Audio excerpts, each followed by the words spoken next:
जय राम, श्री राम जय राम, जय जय राम, श्री राम जय राम, जय जय राम, श्री राम जय राम, जय जय राम, श्री राम जय राम, जय जय राम, श्री राम जय राम, जय जय राम, श्री राम जय राम, जय जय राम।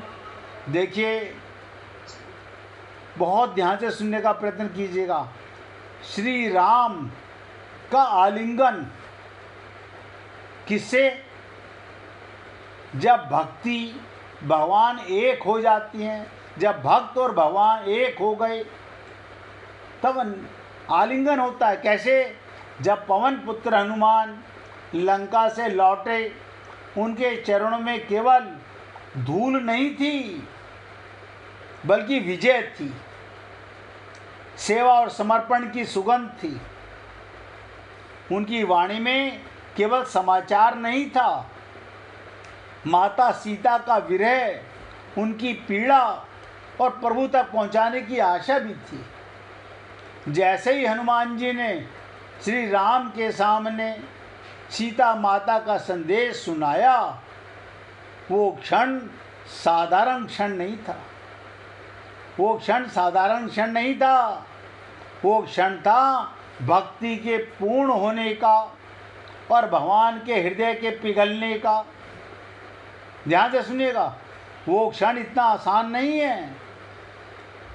जैसे ही, ध्यान से सुनिएगा, इसी बात को कहाँ जोड़ रहा हूँ, जब उद्धव जी ने भगवान श्री कृष्ण को मथुरा में आकर गोपियों का संदेश सुनाया, वही दशा थी जो हनुमान जी की सीता जी को संपर्क बताने की, उनका संदेश सुनाने की थी।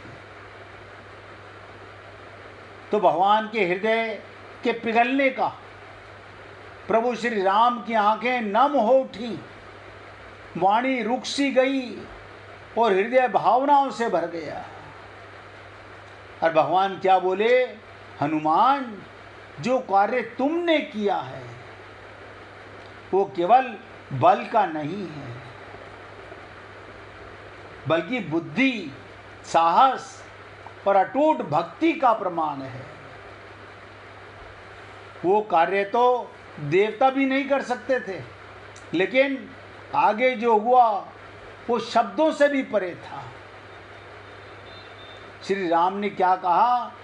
मेरे पास तुम्हें देने के लिए कुछ भी नहीं है, कोई रत्न, कोई राज्य, कोई वस्तु, कोई भी तुम्हारे इस उपकार के बराबर नहीं हो सकता।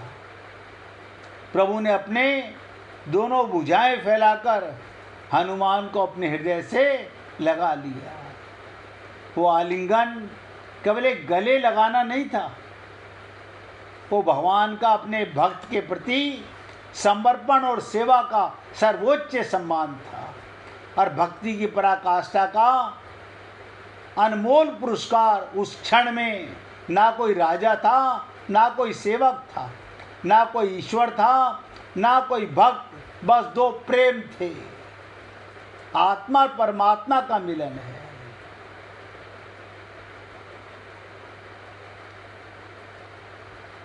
जिसने सब कुछ अर्पित कर दिया और दूसरा जिसने सब कुछ स्वीकार कर लिया, हनुमान जी उस आलिंगन में ऐसे लीन हो गए जैसे आत्मा परमात्मा में विलीन हो जाती है, मिट जाती है।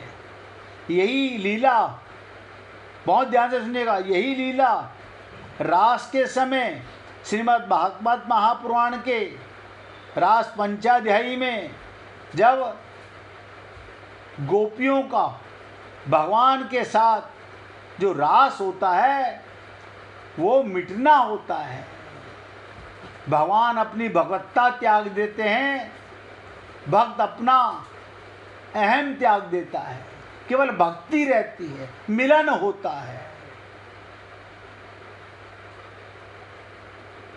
आत्मा परमात्मा में विलीन हो जाती है। उनकी आंखों में आंसू थे, पर वो आंसू दुख के नहीं, उस परम सौभाग्य के थे जिसे पाने के लिए योगी और हम लोग जीव अनंत युगों तक तप करता है।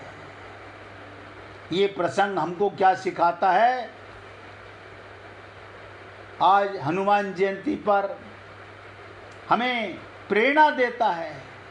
सच्ची सेवा में कोई स्वार्थ नहीं होता, निष्काम भाव सेवा होनी चाहिए। जब कार्य प्रेम और समर्पण से किया जाए, देखिए फिर कर्म की योग की बात आ रही है। हनुमान जी ने कार्य किया प्रेम और समर्पण से, तो भगवान स्वयं भाव विभोर हो जाते हैं। और सबसे बड़ा पुरस्कार धन नहीं, परमात्मा का स्नेह होता है। हनुमान जी ने कुछ मांगा नहीं और राम ने सब कुछ दे दिया। इसे कहते हैं जहाँ सेवा का आरंभ होता है सीता के चरणों से, और उसका फल मिलता है राम के आलिंगन से। भक्ति के चरणों से शुरुआत होती है और भगवान से मिलन होता है। इसलिए पुण्य आत्माओं, भगवत प्राप्ति कभी कठिन नहीं थी। मैंने सोचा आज हनुमान जयंती है, आपको भक्त और भगवान के मिलन की चर्चा, आप भी आत्मा हैं, परमात्मा ने अपनी प्राप्ति का ही मौका दिया है, लेकिन क्या करे ये मन बुद्धि, कितना उलझन सुलझे ना, रास्ता दिखे ना, जाऊं कहाँ।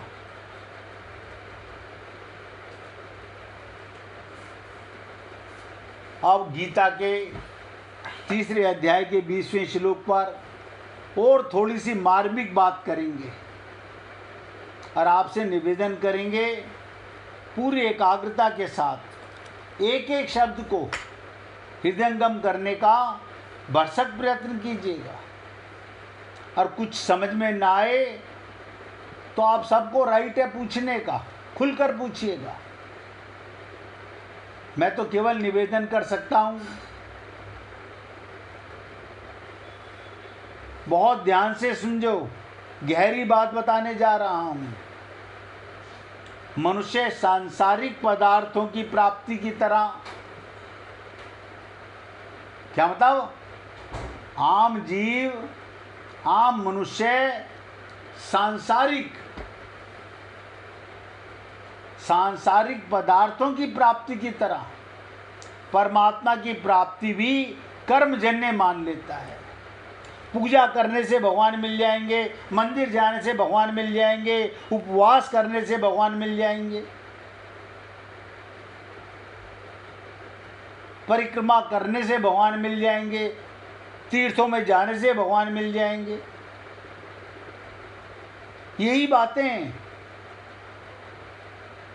हमारी खोपड़ी के अंदर ऐसी अज्ञानता भरी हुई है कि सांसारिक पदार्थों की प्राप्ति की तरह परमात्मा की प्राप्ति को भी कर्मजन्य मान लेता है। कर्म करूंगा तो भगवान मिलेंगे। वो ऐसा विचार करते हैं कि जब किसी बड़े उच्च पदाधिकारी मनुष्य से मिलना इतना परिश्रम करना पड़ता है, तो अनंत कोटि ब्रह्मांड नायक परमात्मा से मिलने में तो बहुत परिश्रम करना पड़ेगा। वो क्या परिश्रम करना पड़ेगा? हमें तप करना पड़ेगा, हमें व्रत करना पड़ेगा, हमें पूजा करनी पड़ेगी, हमें दान करना पड़ेगा।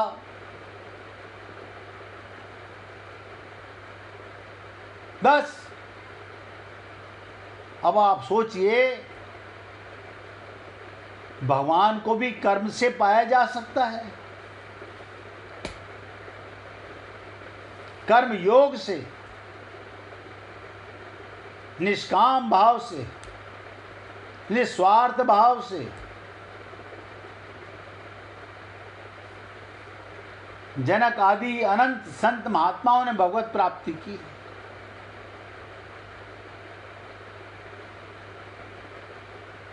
तो कहने का तात्पर्य, हम जो आज तक नहीं समझ पाए वो अब समझने का मौका है, और समझने का प्रयत्न कीजिएगा। और अभी भी जब मैं बोलता हूँ ना, तो लोग वाग अपनी तकियानुसी आदतों को छोड़ते नहीं हैं। वो सोचते हैं इसमें हमारा बिगड़ क्या रहा है, ये तो कर ही लेते हैं। यानी आपके अंदर अभी कोई संकल्प नहीं है, दृढ़ता नहीं है, परिपक्वता नहीं है।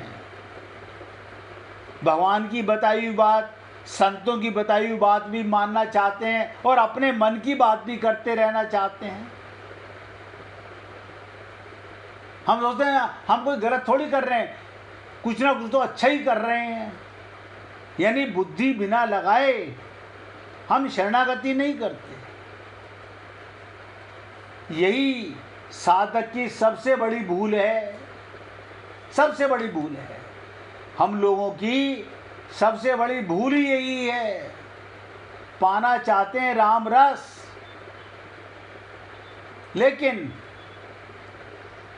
अपनी अज्ञानता को छोड़ना नहीं चाहते। इसलिए निवेदन करूंगा, पूरी एकाग्रता के साथ हृदयंगम करें। मनुष्य योनि का कर्मों से घनिष्ठ संबंध है।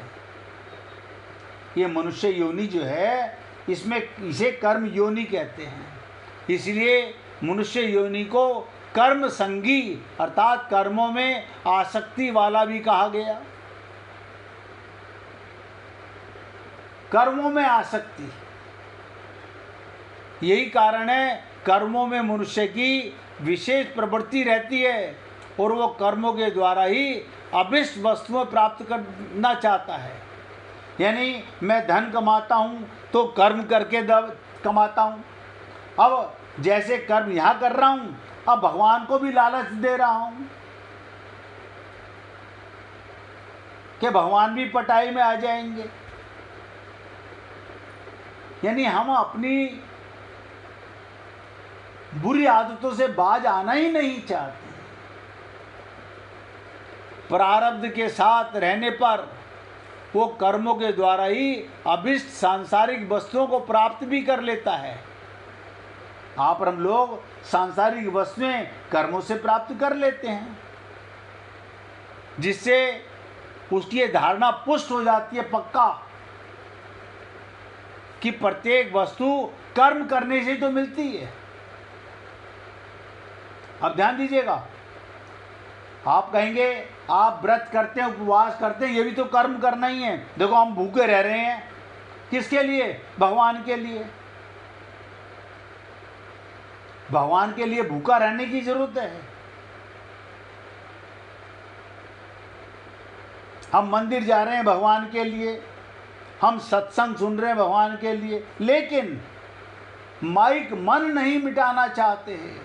उसी तरह भगवान को कर्म से पाना चाहते हैं। और हमने कहा कर्म तो संसार के लिए है, योग अपने लिए है, वो कोई नहीं करना चाहता। योग कहाँ कर रहे हैं? अपने परिवार से हमारा योग है, संसार से हमारा योग है, मकान से हमारा योग है, संसारी वस्तुओं से हमारा योग है।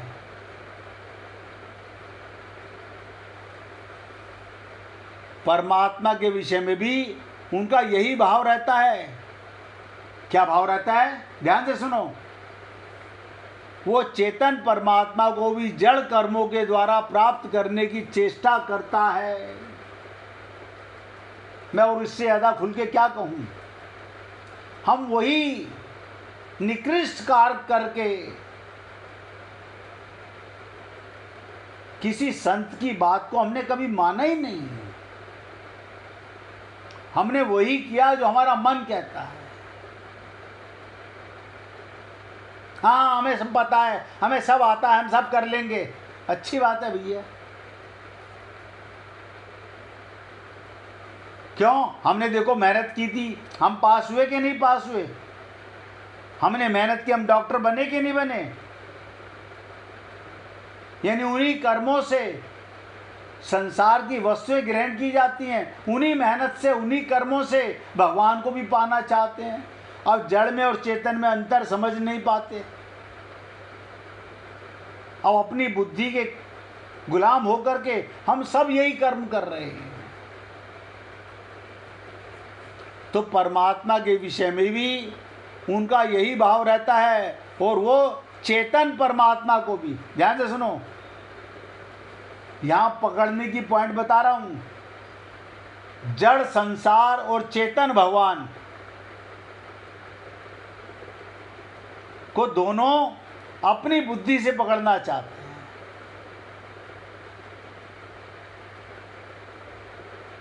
और ये इंसान अनंत जन्मों से ये पाप नहीं त्याग पा रहा। क्यों? ना तो किसी संत महात्मा की शरणागति करता है, ना किसी भगवान की शरणागति करता है, अपने मन बुद्धि की बात मानता है। कल्याण हो तो हो कैसे? देखो फिर दोबारा बताने जा रहा हूं। परमात्मा के विषय में भी आम जीव का यही भाव रहता है, वो चेतन परमात्मा को भी जड़ कर्मों से प्राप्त करने की चेष्टा करता है। परंतु वास्तविकता ये कि परमात्मा की प्राप्ति कर्मों के द्वारा नहीं होती। आप कहेंगे अरे अभी तक तो आप कह ही रहे हो कर्म योग। हाँ, तो मैं कर्म योग कह रहा हूं। कर्म संसार के लिए, योग अपने लिए। हमें तो पूरा जीवन हो गया कर्म करते करते, पूरा जीवन हो गया। कहते ना, माला फेरत जुग फिरा, फिरा ना मन का फेर। हम कर्मों से भगवान को पकड़ने चाह रहे हैं। कारण हम अपनी बुद्धि के गुलाम। हमने ये पाया कि नहीं पाया, हमने ये किया कि नहीं किया। आप चुप रहो, हम अपने आप कर लेंगे, हमें पता है कैसे भगवत प्राप्ति होती है। आज की तारीख में ये तो आप पुण्य आत्मा हो, इतने दिनों से सत्संग सुन रहे हो, अन्यथा व्यक्ति मानने को तैयार नहीं होता, बहस करने लगता है। हमने मेहनत की, हम इंजीनियर बने कि नहीं बने। अरे बाबा, यहां मेहनत तो करनी ही नहीं है, यहां तो समर्पण करना है। हम कर्म करके भगवान को पकड़ना चाहते हैं। और हमने पहले दिन आपसे कहा था, कर्म संसार के लिए है, योग अपने लिए है।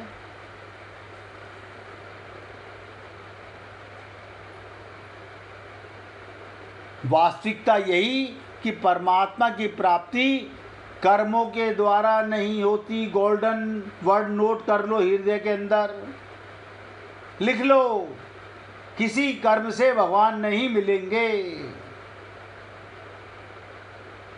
इस विषय को बहुत गंभीरता पूर्वक समझना चाहिए। अब अगर समझना चाहते हो तो इस पर चर्चा करेंगे, लेकिन कब? जब हम अपना कल्याण करना चाहते हैं और वो सरल मार्ग पाना चाहते हैं।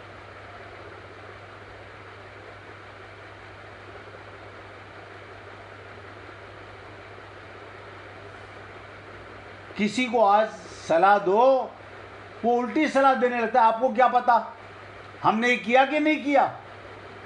हम मकान बनाने लगे थे, मकान बना कि नहीं बना। हमने मेहनत की, मकान बन गया नहीं। ऐसे देखना, भगवान को भी एक दिन पा जाएंगे। हमने धन कमाया कि नहीं कमाया। क्या कहे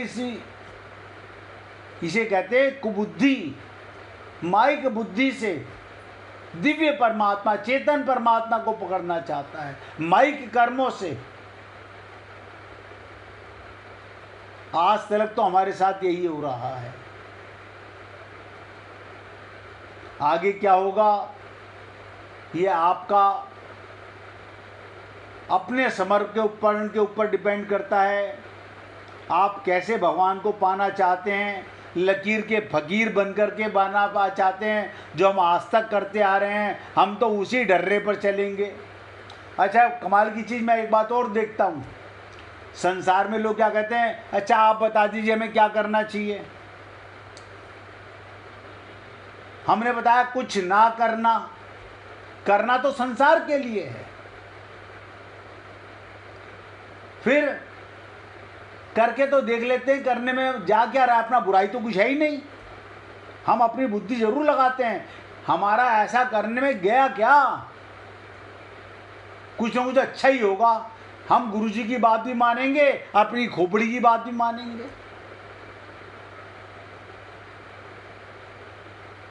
यही हमारा सबसे बड़ा अज्ञान है।